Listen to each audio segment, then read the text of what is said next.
I have this furnace. I'm gonna explain some parts and functions of it. So this is the inducer motor, pulls air out of the heat exchanger at the same time pulling the fire inside so it can heat up the furnace, and that way air heats up and goes inside your home. All the flue goes onto the roof. And then we have a sensor inside the heat exchanger, which is this. And if heat exchanger heats up too much, this will break the 24 volt connection to the control board. All the system will turn off. So you check continuity and you make sure this one and the other limit switches and pressure switch has continuity. This is pressure switch. It pulls, as the inducer motor pulls air, it pulls air from this, and these two switches connect. They all get continuity. And when you have continuity, the system gets its 24 volt completed, and the system does all the functions that the thermostat asks for it. We have other limit switches too, just like this one. It has a reset button on top of it. Those two will have continuity if it's connected. If not, you also have to find the problem. What made it trip? This is a control board. We have wiring on the right side, and left side is for thermostat. We have Y, W, G, R, C for different things that goes to the thermostat.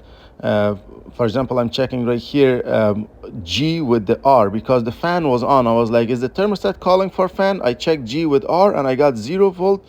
Then I checked R with C to get 27 volt. I was like, okay, there's 27 volts in the system, and G also has a 27 volt. That's why the fan is running. And because I forgot to check the thermostat, but if you check the thermostat, the fan is off, and you come here, the fan is on, you have to find out what's going on. Y on the bottom is for cooling, G is for fan, R is for 24 volt, C is for common, W is for heat. So from C, normally two wires goes out. One of them goes into the condenser, and also from Y, one of them goes to the thermostat and one of them goes to the condenser. So if Y is energized, in the condenser, the contactor will be pushed in. That's how the system will know that you're calling for cool. So you're energizing the Y wire.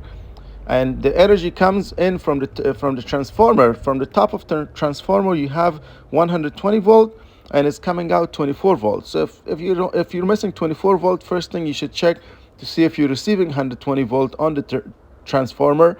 If you are receiving the 120 volt, then you should check if you're getting out 24 volt.